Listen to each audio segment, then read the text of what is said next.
Assalamualaikum warahmatullahi wabarakatuh. Saya Ade Ainur Rahma dari kelas 11 IPS 2 akan menerangkan tentang tokoh pembaharuan Islam. Bismillahirrahmanirrahim. Di sini saya akan menerangkan tokoh pembaharuan Islam yaitu Sultan Mahmud II.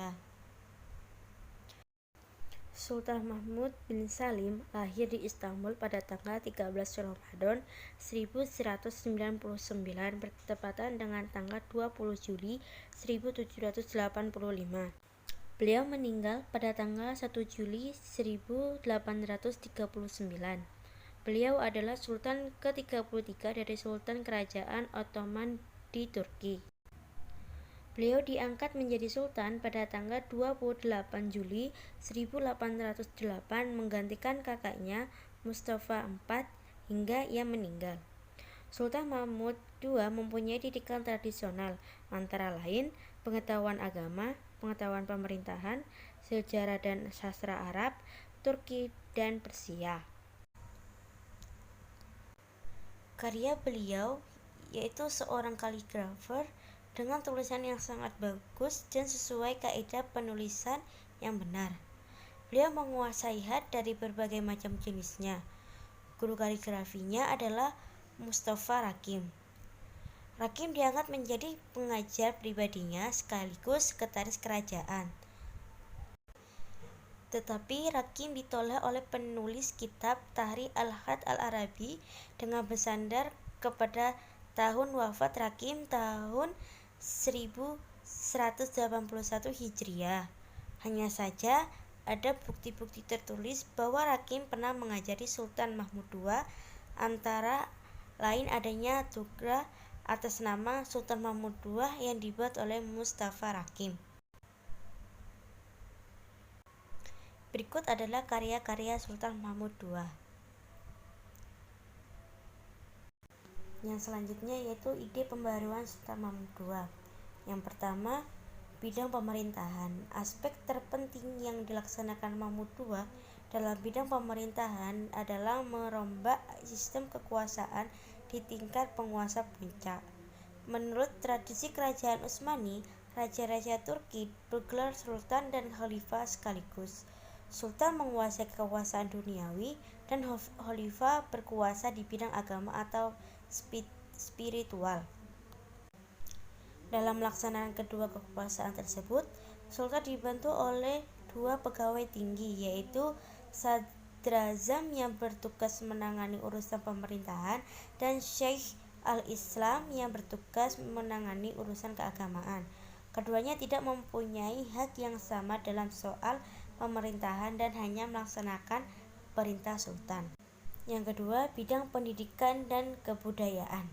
Sebelum abad modern, pendidikan di kerajaan Utsmani tidak menjadi tanggung jawab kerajaan, melainkan ditangani para ulama yang berorientasi hanya pada pendidikan agama tanpa ada pengetahuan umum. Menurut Sultan Mahmud II, sistem pendidikan seperti ini tidak mampu menjawab problematika umat di abad modern.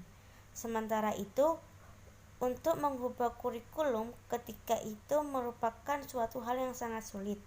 Oleh sebab itu, Mahmud II mencari terobosan dengan tetap membiarkan sekolah tradisional berjalan dan mendirikan dua sekolah umum, yakni Mekteb-i Ma'arif yaitu sekolah pengetahuan umum dan Mekteb-i Ulum Idebiyye Tibiyye sekolah sastra. Yang ketiga yang yaitu siswanya bidang percetakan, penerjemahan, dari dan media massa untuk menyebarluaskan gagasan-gagasan dan mengomunikasikannya kepada masyarakat.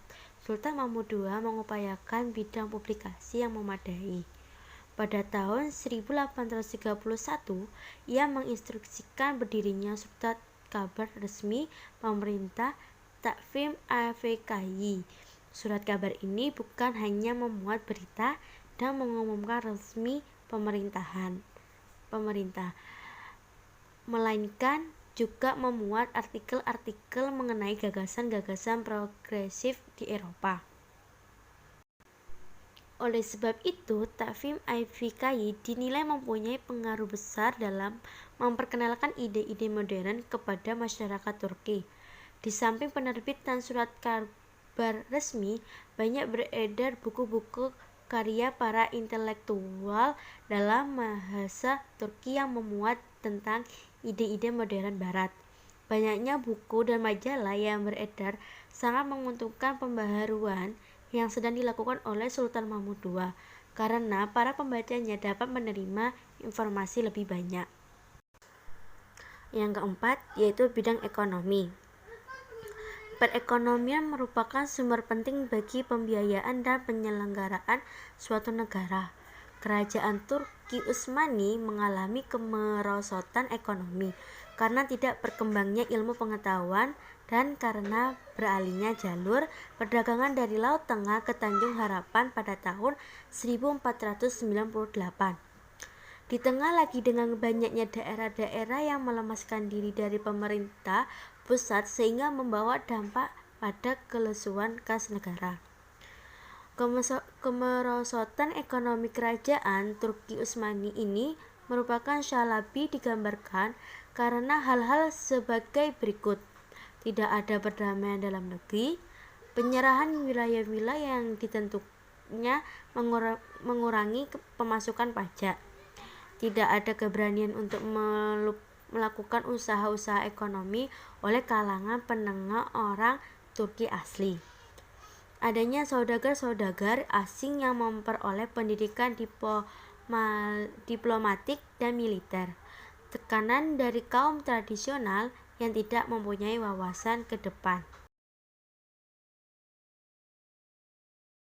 Terima kasih sudah menonton, semoga kalian mengerti, dan jangan lupa kalian subscribe dan like ya. Mohon maaf bila ada kesalahan tutur kata dari saya. Sekian, terima kasih. Wassalamualaikum warahmatullahi wabarakatuh.